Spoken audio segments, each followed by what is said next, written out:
Hello, good afternoon, and welcome to episode 92 of Talking Asperger's with Andrew.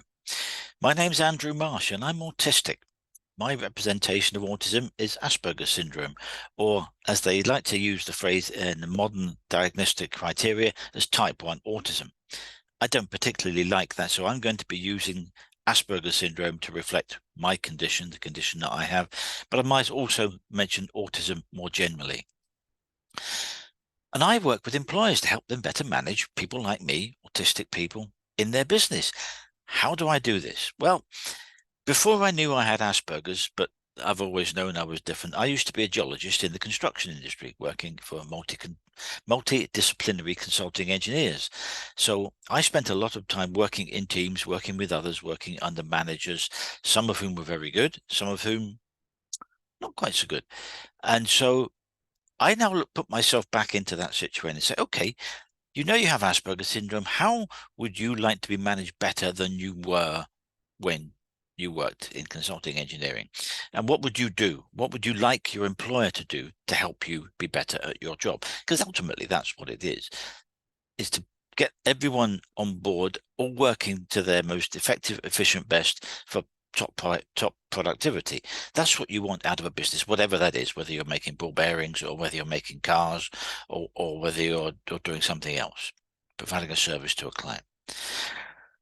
So that's what I do. I've got my own 7 steps program on how to manage Asperger's syndrome in the workplace. And my webinars are to help you, as an employer think, maybe we should be doing something about autism and Asperger's syndrome, but we don't know what, so we don't do anything. You might think that's a good strategy, but actually there's the Equality Act of 2010 in the UK, which means there's a minimum standard that you have to address and reach to make sure that everyone is treated equally in your business, regardless of whatever their condition or category, if you want to use such horrible terminology. And you have to make sure that you do that reasonably and fairly across the board, so that just as you would provide a wheelchair ramp for someone with a wheelchair to gain access to your building, you might need to adjust how you manage people in your teams so that they can be effective. For example, you might have to have someone who's just had a recent accident, they've got a bad back, they can be off work for 6 months, or if you invest a couple of £100 in a decent supportive chair, they can come back to work. They might be 80–90% efficient. That's more effective for you as a business, and it's certainly better for the employee rather than sitting there at home getting depressed, going, when will I ever get back to work? My back's sore. So these are the things that I help employers with. And today I'm going to talk about a very specific thing to do with communication. If we had to wrap everything up with regard to employing autistic people, employing people with Asperger's syndrome, you could wrap it all up with one word: communication. And if you put another word in front of that, effective communication. That's what everything means. However you manage your teams, however you inspire your people to be great and efficient and productive and come up with great new ideas for new products and things, that is the framework that you build it from. So I'm going to talk about something that, as someone with Asperger's syndrome, I need to have from someone who I'm talking to in business, and say, let's just suppose I'm the team member, they're the manager, they're the supervisor. I need 3 things from my manager. They need to be clear, they need to be specific, and they need to be precise in their language. Just admitting someone in who's come to join us. Hello, Alberto. Welcome. Just give Alberto a moment to join us. Oh, I think he's dived off, or he's having connection problems. Anyway, we'll continue. But I'm going to reiterate those 3 things just because of that little break we had there. As someone with Asperger's syndrome, as an autistic person, what I need from the person who is instructing me to do the piece of work, I need them to do 3 things. They need to be clear, they need to be specific, and they need to be precise. So none of this ambiguous instructions and 40-page memos and just do what we did last time and all of those things. I need you to sit down with me and say, this is what I want you to do. I want you to explain each step. I want you to break the task down into steps. I want you to explain what each step is, and I want you to effectively go through with bullet points. In step 1, I want you to do bang, bang, bang, bang. And I want it looking like this. So I want it presented in this way. I want graphs, or I want a spreadsheet, or I want annotated photographs, or I want a marked up drawing. Tell me what you want. Be specific. Item 2, when you've done item 1 and broken that down and covered all the aspects of that, item 2 is this. I want you to do bang, bang, bang. Present it this way. Item 3, and so on. So that I, as the person who is going to be left with this piece of work that you've given me, know exactly what you want. Know what information we have, know how you want it done, know how you want it presented. That gives me the confidence to actually start off and go about doing the job thinking, this is what my boss wants. I've understood. I would also like my boss to sit there with a checklist. If you've never used a checklist for anything, and you've often wondered why you haven't necessarily always got back what you thought you were going to get back from your teams, start checklists. Because what a checklist does, it means to the employee, the people that in your team, that you've sat down beforehand and thought about the operation, the project, the piece of work that you're doing, and you're thinking, they need to cover this, this, and this. I want that, and I want that. I want them to do it in that specific way or that order. You have it as a checklist. And when you're instructing me, when you're briefing me, having that conversation, you go through your checklist and you tick them off. And I can see you ticking them off. Tick, tick, tick, tick, tick. That tells me you've then taken the time to understand what you've got from your line manager, your director, your client, however it's come to you. And you've broken that down. You've understood the nature of the task. And these are the things that drop out of that clearly, specifically, and precisely. So that gives me, the employee, the person that's going to be doing the legwork, some confidence that you know what you're talking about, you know what you want, and you're conveying that to me in a manner that is clear, specific, and precise to me, so that I understand what you want. Then you allow for questions. And I would do the questions after each part. So if you've got 4 parts to a piece of work, and there's 2 or 3 or 4 elements to each of those, I would break it down. When you finished each part, I would say, do you have any questions on that? That is where something strange might happen. You, the manager, have just spoken for a few minutes, shown some pictures or diagrams or however it was that you presented to your team member. And you said, do you have any questions? And something strange might happen. They might sit there and do nothing. Your autistic person, your person with Asperger syndrome, might just sit there and look at you. They are not ignoring you.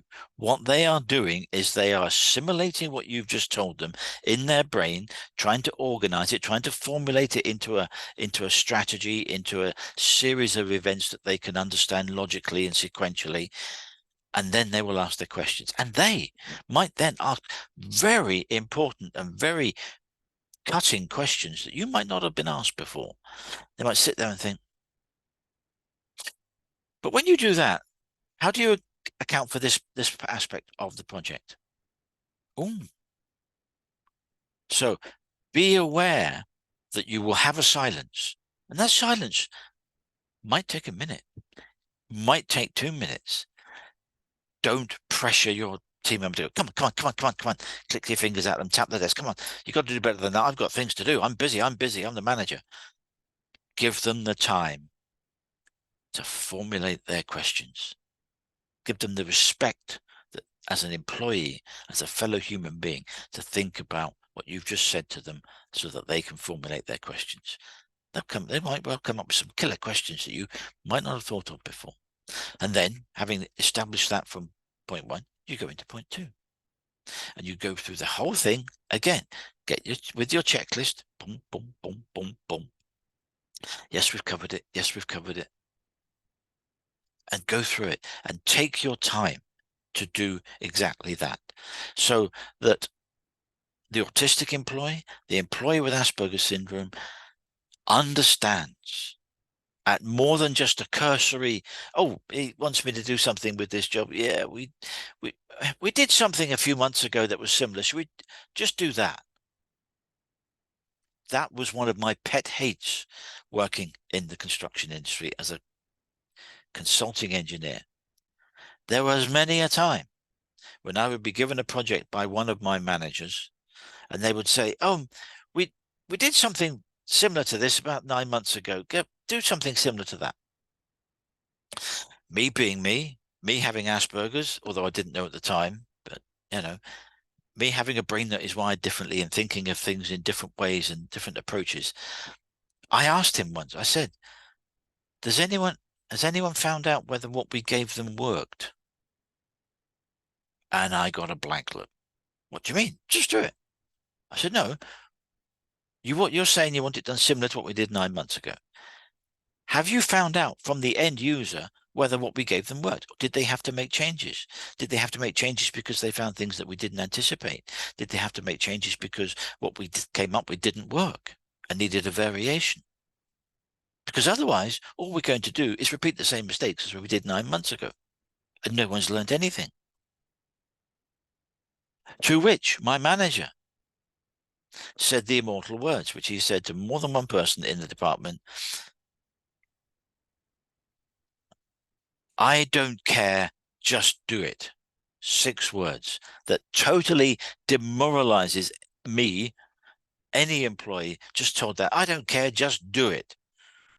I want it taken off my hands and I want you to do something with it. And it better be what I want, because I'm not going to be pleased if it isn't." The problem with that was he never told me what he wanted. Only when I gave him back the finished product, that wasn't it. How could you how can you manage people not knowing what you want until you get something and then deciding that isn't it? That's absolute abject failure on behalf of the manager. But guess who gets the blame? The poor guy who was doing the work, the employee who was doing the work.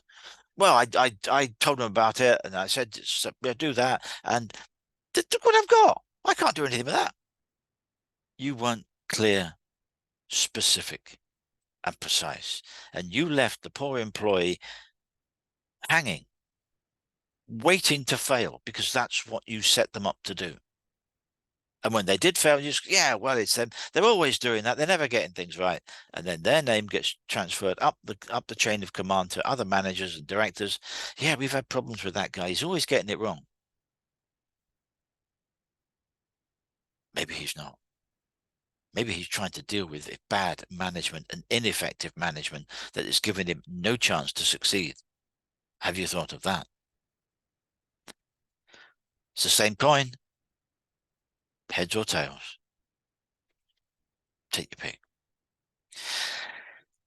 So what I've just said works for any employee, absolutely any employee. If you take the time to sit down with them and go through what you want them to do, and you're clear, specific, and precise, and you've got a checklist, and you've got visual aids to go through what you want and how you want it done and how you want it presented and what you're expecting and all of those things that we've discussed, that's how your employees will be able to work productively, effectively, and efficiently. And they then stand a chance of getting done what you want them to do.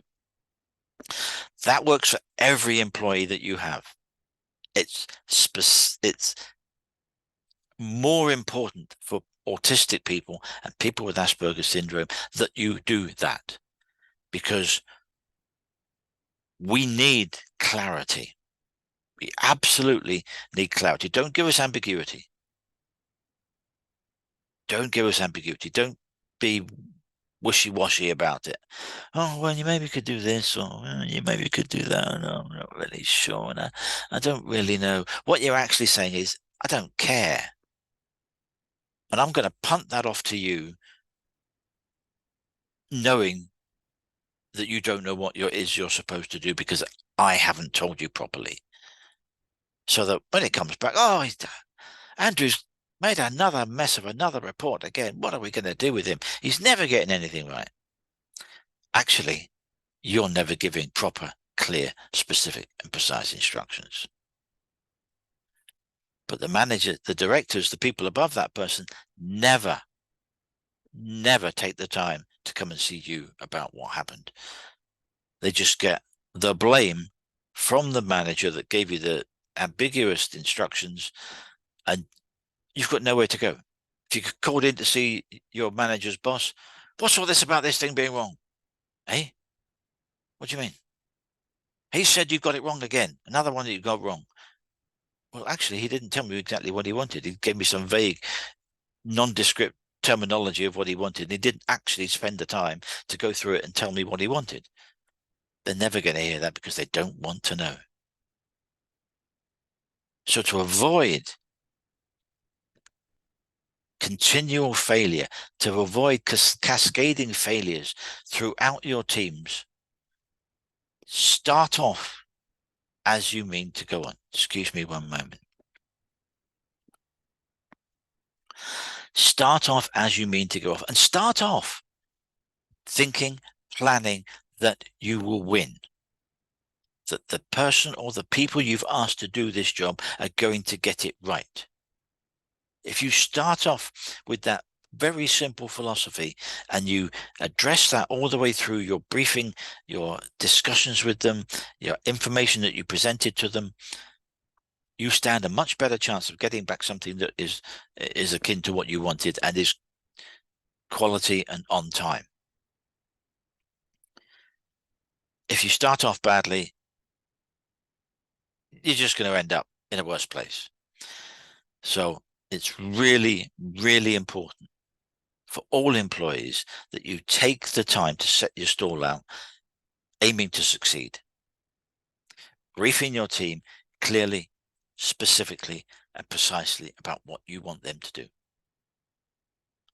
What your communication channels are. It could be that you're going to be away for 2 days and you're not going to be contactable. What happens if that person gets stuck? Can they go up the chain of command and chat to the boss's boss, maybe the director? Or do they have to sit there for 2 days mulling over what they're supposed to do because they don't know? They need to ask you a question and you're not available. Or you're in the office, but you're not approachable. Someone comes up to you and you bawl and shout at them, I'm busy, get out of the way, go and do your work. I've been there too many times. I have been there too many times and sat and watched managers berate other employees or me, but it wasn't just me. So this isn't a Andrew being difficult issue. This was a common problem with one or two of my managers. Common problem is that the people that did the work for them were always getting it wrong. Well, maybe it's the messenger, not the message. So to succeed, you have to know where you're going when you start. You have to set it up to succeed. You have to set it up so that it runs as smoothly and effectively and efficiently as you can within the time frame that you have allowed, within the staff numbers that you have allocated to it, so that you achieve your goal at the end of the project, whatever that may be. That might be something very simple. But let's just take an example that you're a logistics company. You haul stuff up and down the country, and you will have lots of pieces of paper. You'll have delivery notes, you'll have invoicing, you'll have the delivery notes and receipt of cargo and all of those things. And there will be lots and lots and lots of pieces of paper that get generated over your business. Now, you might say to someone, you've got a pile like this on your desk, and you might give that to someone and say, can you organize this for me, please? That's a start, but how do you want it organized? Are there specific categories? Do you want it organized by date? Do you want it organized alphabetically by haulier? Do you want it organized by region where they went to? So all those in that pile, they came from they went to the northeast of England. That was in that pile went to Cornwall. Those in that pile went to the home counties. How do you want it organized? Do you want it by delivery note number? Do you want it by date? We've immediately just picked up 5 or 6 different things as to how you would ask someone, a clerical person in your team, to organize a pile of data like that. How do you want it done? I would do it by date, and then by date, I would do it by delivery ticket number, unless there was a perfectly good reason to do it in a different way. So I would start off with the, let's say, where are we now? With the 6th of September. So I would start 4th of September, because that's the Monday. So I'd do 4th of September. Right, I'd get all my 4th of Septembers, and I would then do them by delivery note number. Or you could do them by client number. Oh, we had six deliveries went to that client that day. Then bunch those together. So that simple thing of getting someone to organize a pile of paperwork for you, if you don't set it out right, they might do a perfectly acceptable job. But you could, oh, that's not how I wanted it. I wanted it done geographically, not in date order. Now, it just so happens that if you're doing it on a spreadsheet, you can manipulate the data once you've got it all in, and you can change it with sorting and functions like that. But it's the principle of making sure you take the time to tell the person how you want it done. In that instance, it's probably a 5 or 10 minute conversation, if that. And it might take them 4 days to do. Is it worth a 10-minute conversation to sit down with that admin clerk or whatever the nature of the job title is of that person, and say, I'd like you to sort out, organize these delivery tickets for me, and I want you to do it this way, this first, this second, this third priority, and do it like that, boom, boom, boom, and have 3 different columns on the spreadsheet for those things, so that if I want to organize it separately, the columns are there and we can manipulate it with the functions that are available in the spreadsheet. Person is going to be sitting there going, great, thank you, I understand. Perfect. I used to do that. I used to be site agent for construction projects, particularly grouting of mine workings.